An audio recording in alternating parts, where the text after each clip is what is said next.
Bom dia, queridos. Que a graça e a paz do nosso Senhor e Salvador Jesus Cristo continue sobre nossas vidas, amém?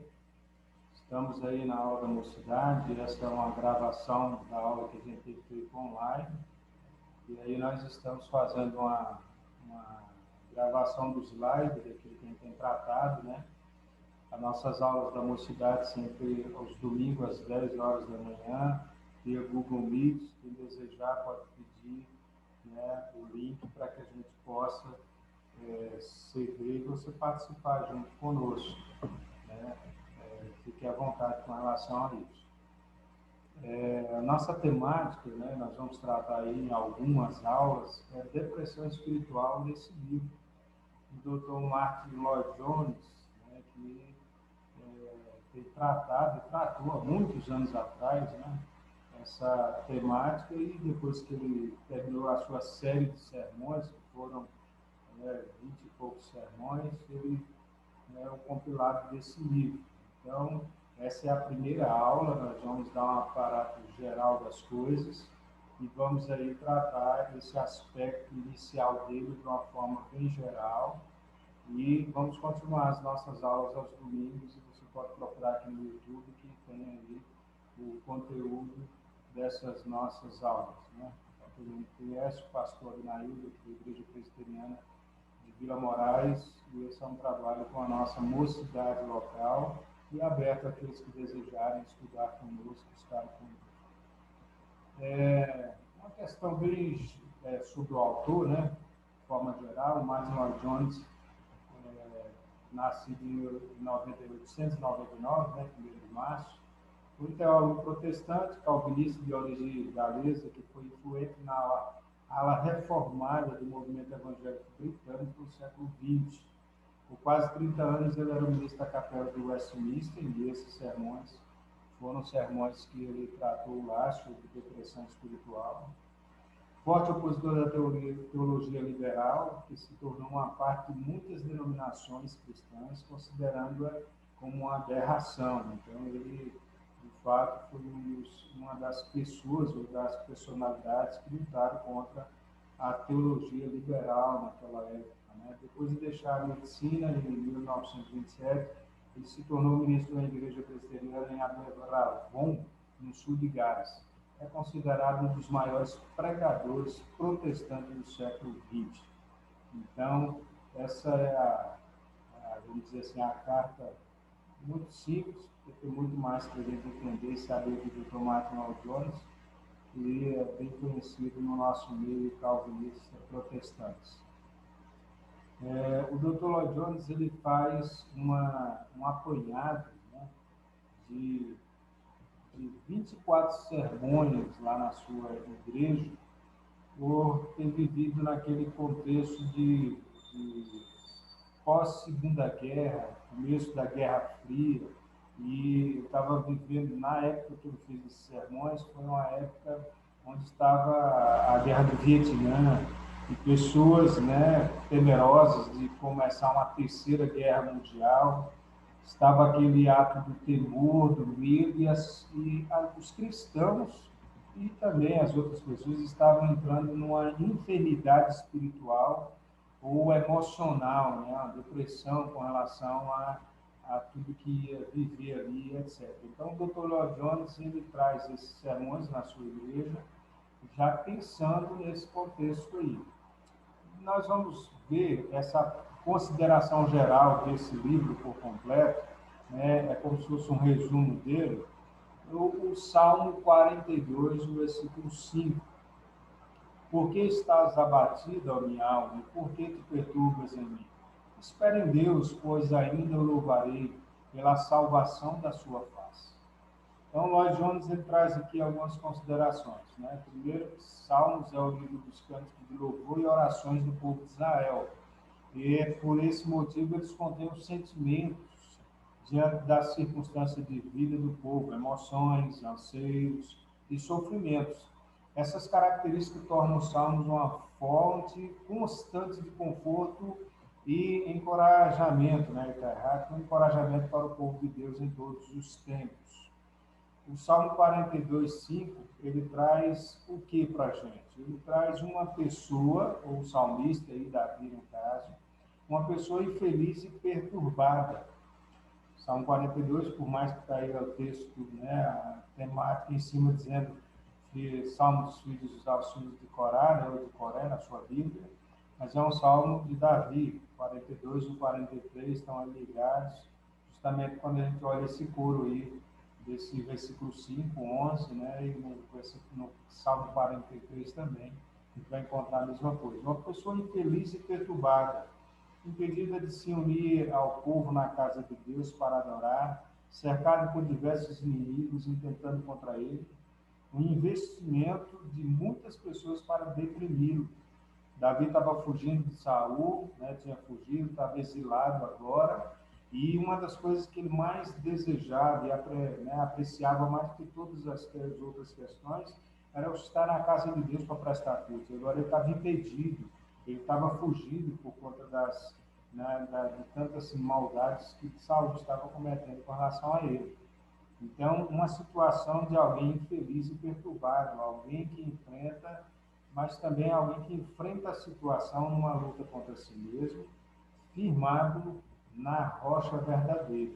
Então, esse é o contexto que nós encontramos no Salmo 42.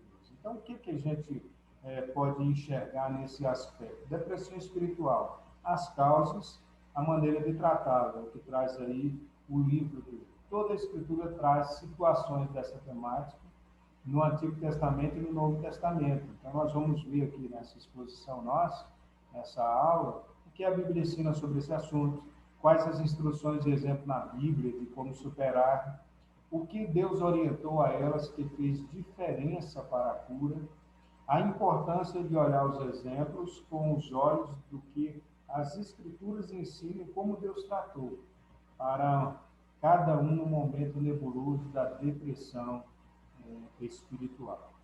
Devemos enfrentar o problema não apenas por amor a nós mesmos, mas precisamos superar o amor ao próprio Evangelho, ao reino de Deus, para a glória de Deus. A Lloyd Jones faz uma afirmação que a gente precisa pensar bem, né, e, vamos dizer, refletir sobre ela e perceber a complexidade dela. Um cristão deprimido é uma péssima recomendação do Evangelho. Vamos tratar na aula de hoje esses 3 pontos aí, né? A primeira aula nossa com relação a essa temática. Características físicas da doença, causas gerais, temperamento físico diário e a origem da depressão espiritual.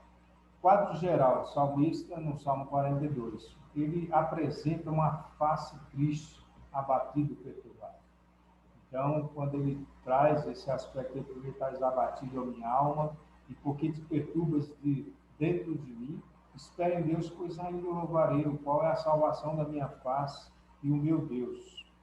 Ele está, mostra nesse salmo por completo, e aí a gente vai ver o versículo 3, ele fala que as lágrimas dele servem de mantimento de dia e de noite, ou seja, ele está uma pessoa emocionalmente abatida, chorosa o tempo inteiro, né? Ou seja, emocionalmente abalado mesmo, emoções descontroladas, né? Então ele mostra que, ó Deus meu, né? Dentro de mim a minha alma está abatida, né? Vem transformar-me, ansiedade e preocupação.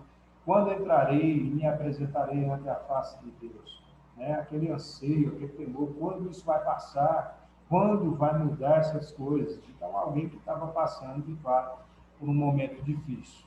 Então, nós entendemos que nessa situação, e Lloyd Jones traz bem claro no seu livro, existem 2 fatores muito importantes. O primeiro é o temperamento das pessoas. Como assim o temperamento? O temperamento ele não faz diferença quando se diz respeito à salvação. Ou seja, Deus salva todos os tipos de temperamento, pessoas temperamentais, né? Seja colérica, seja pessoas sanguíneas, sejam pessoas, né? Qualquer temperamento. Porém, ao se tratar de uma situação como a depressão espiritual, ele faz uma diferença enorme. Por isso, a importância de olhar isso, que sempre temos visto, né, e ouvido, e até os filósofos, né, portanto, conhece a ti mesmo. Cada nível de dificuldade, problemas e situações foram criadas por Deus de acordo com a diferença temperamental de cada um. Ou seja, o Senhor ele vai provar, ele vai moldar o colérico naquilo que ele de fato tem, da forma que ele é, o melancólico da forma que ele de fato é e tem, porque ambos vão tratar diferente as situações. Então, cada uma situação é para aquele tipo de pessoa. O Senhor sabe de todas as coisas. Seria um enorme erro tratar todas as pessoas com a doença de forma igual. Cada um precisa do tratamento dentro do seu temperamento. Os seres humanos são todos iguais diante de Deus, mas são diferentes na sua composição física. Então, cada pessoa, com o seu temperamento, é tratada diante de Deus de acordo com aquilo que ele é. Aí nós temos que entender também que há tendências, né, ou temperamentos que são mais tendenciosos a viver a depressão espiritual, como ele chama. Um exemplo clássico, né, que ele traz no seu livro é esse aí, né? Pensa que João e Maria são casados. Ambos decidem fazer uma dieta, mas só Maria vai ao médico, coisa de brasileiro, a gente gosta disso, né? Um vai no médico, todo mundo pega a receita e faz. O médico orienta que ela precisa ingerir mais carne e descartar totalmente a gordura. Chegando em casa, né, ela fala para o João como que é a dieta e eles começam os dois a fazer a abstinência de gordura da carne.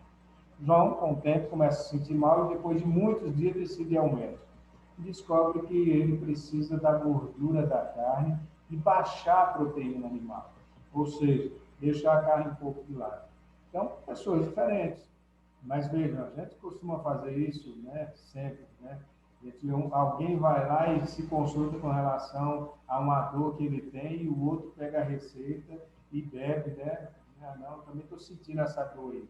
Mas cada um é diferente. E por isso precisa ser tratado de forma diferente. Porque cada um se comporta de uma forma que o outro não se comporta. Precisamos, portanto, conhecer a nós mesmos. Existem pessoas mais vulneráveis à depressão espiritual do que outras. Por isso, precisamos nos conhecer e saber aonde, né, ou onde somos propícios ou não a essa doença. Nos conhecemos mesmo, sabemos quais nossos pontos frágeis, nós sabemos nossos pontos fortes, conhecemos as áreas de perigo da nossa vida, sabemos onde cuidar por sermos vulneráveis. Então, nós precisamos aprender a olhar para nós e enxergar o nosso temperamento, como nós somos e as nossas fragilidades. Autoanálise. Introspecção é diferente de autoanálise. Então, autoanálise é o ato de parar periodicamente e fazer, né? Olhar como eu estou, olhar quem eu sou, as dificuldades que eu estou passando, o meu emocional como está, e etc. Introspecção é algo complicado, difícil, leva as pessoas também para baixar a sua autoestima, né? É um objetivo de viver se analisando o tempo todo.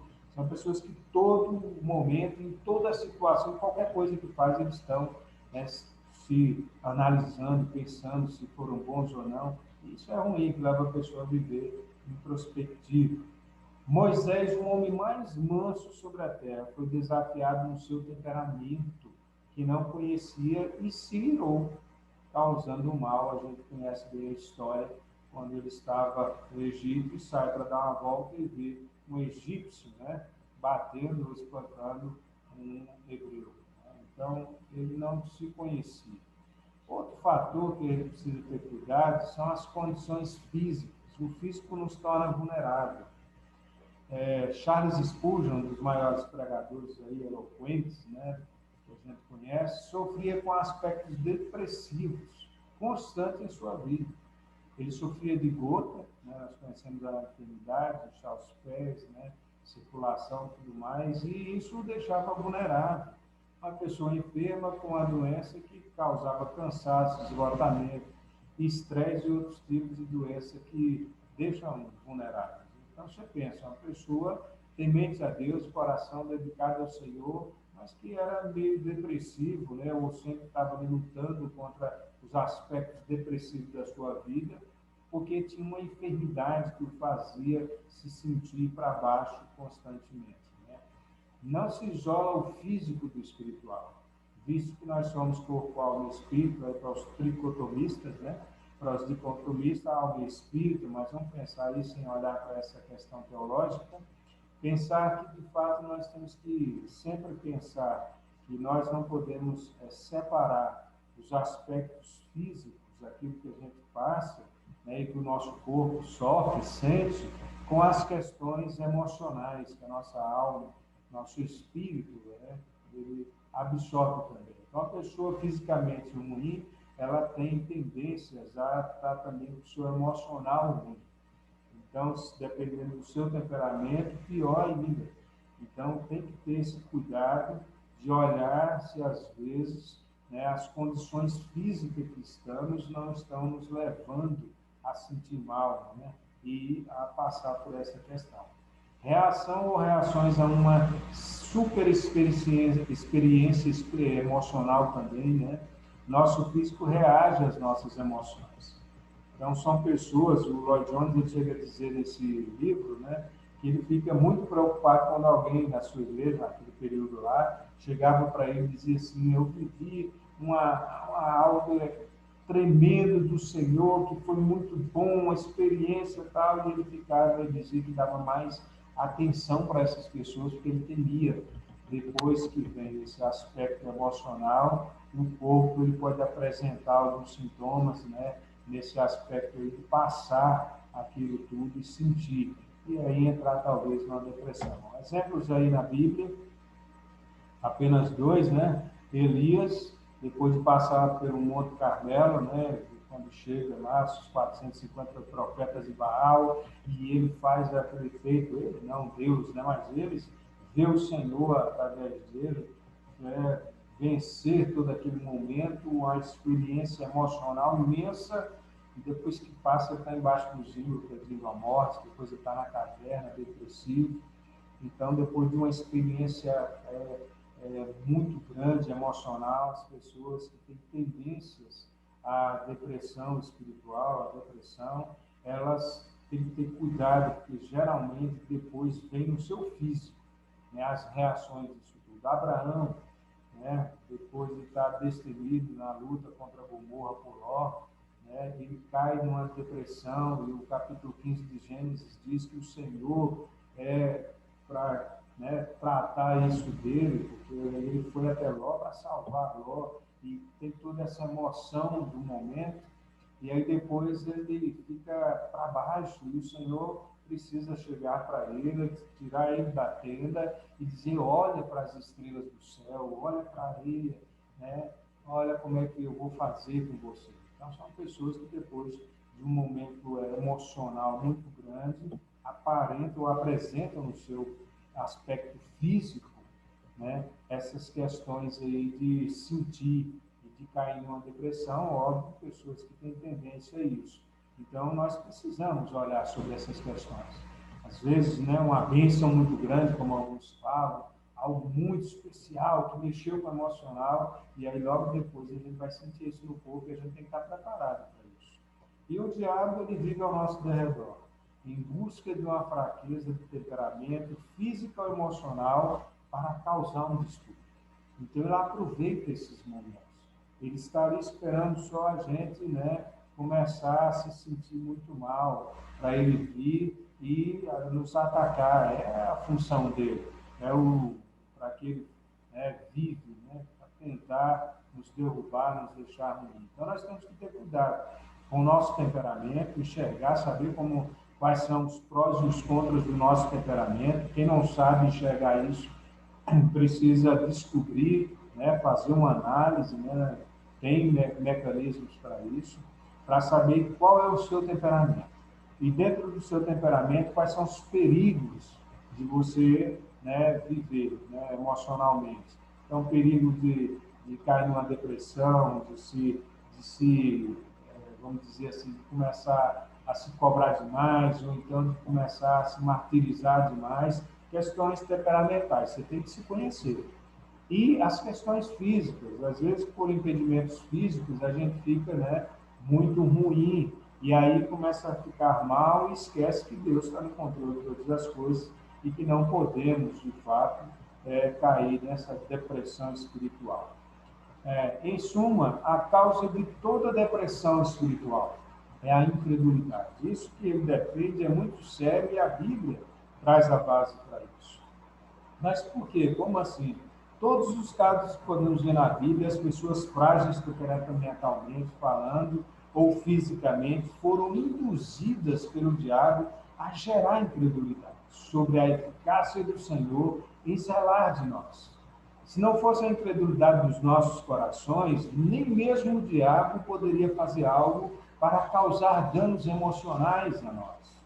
Ou seja, nós temos que lembrar que a incredulidade é, de fato, a raiz de tudo isso. Porque quando nós deixamos de lado a palavra e o que a palavra diz, a gente vai cada vez mais entrando no buraco emocional e esquecendo que Deus está no controle de todas as coisas e gerando paz no nosso coração. Olha só o que o salmista fez. O salmista, ele tem uma luta aí, constante nesse salmo, no 42 e 43, com relação ao seu eu. O seu eu está dizendo para ele o tempo todo que ele está ruim, que ele está mal, ó tristeza, ó coitadinho que você é, olha só como você está, nossa, agora você não pode isso, meu Deus, olha só o que Deus está deixando você passar. E quantas vezes nós somos assim? Mas o salmista não deixou o eu afirmar seus medos. Ele conversou com o seu eu. Ele rebateu o seu eu. Aquilo que estava dentro de si, o salmista vem e começa a falar com ele, dizendo: por que você está abatido? Por que você perturba dentro de mim? Você não tem motivos para desacreditar de Deus. Espere nele. Acredita, eu ainda o louvarei. Olha só, ele se reafirma, ou se afirma, ou afirma para o seu eu a palavra de Deus. Ele volta para dizer assim: olha, a alma, minha alma, para com isso. Ó mente que traz aqui os questionamentos, para com isso. Há um Deus que está no controle de tudo, há um Deus que tudo pode, e eu ainda o louvarei. Chegará o tempo certo. Então, se aquieta. Então, o Dr. Lloyd Jones, ele traz nesse sentido aí, nesse livro dele, esses aspectos que a gente precisa cada vez mais nos dedicar e entender. Precisamos conhecer o nosso temperamento, precisamos enxergar as questões físicas que nos limitam e que podem nos deixar para baixo. Precisamos cada vez mais lembrar que a incredulidade é a fonte de gerar nos nossos corações a depressão espiritual. Mas fala isso com a pessoa que não é cristã. Do mesmo jeito, ela precisa acreditar em Deus, ela precisa enxergar o Senhor, ela precisa ser achada por Cristo, pelo Senhor, porque, de fato, aí é onde há a razão de entendermos que Deus, Ele está no controle, gerar paz no coração. Lutar contra nós mesmos, mesmo quando a gente acha que não tem saída, não há luz no fim do túnel, nosso Deus está conosco. Ele vai fazer todas as coisas. Amém? Então, essa é a nossa primeira aula, é uma explanação geral. Próxima aula, nós vamos falar aí, a aula 2, sobre a parte que ele vai defender esses pensamentos. Cada partezinha para nos ajudar a lutar contra a depressão espiritual. Até mais. Deus abençoe. Deus seja sobre a tua vida, em nome de Jesus. Amém.